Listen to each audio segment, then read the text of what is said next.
With the NFL Combine underway in Indianapolis, Jets general manager Joe Douglas and head coach Robert Saleh both discussed the team's approach to a critical offseason ahead. We have a lot of work to do, and so I feel like we approached this offseason with the same intensity and focus that we approached last offseason. So this is my third offseason and here, and second offseason to work with Coach Saleh and staff, and the work that we've done last year, the work that we've done leading up to this offseason. There's been a lot of trust, and so I'm just excited to get this thing going.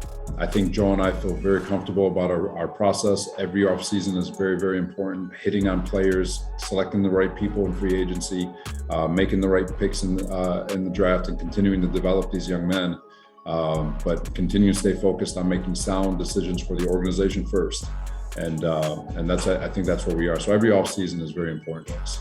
Coach Saleh also talked of bolstering the defense in order to help quarterback Zach Wilson, while Douglas stressed being ready to strike if the right player becomes available.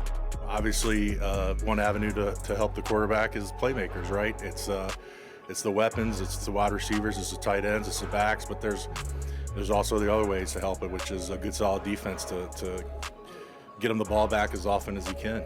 If you're having to play a shootout, that's a lot of pressure on a quarterback. I don't care which quarterback you are. To wake up on Sunday morning knowing that you're about to go into a shootout and you have to keep pace because you can't get enough stops. It helps LaFleur, it helps Zach, it helps everybody because you can play a style of ball where you can call plays to set things up. You don't have to be impatient. It's okay to punt.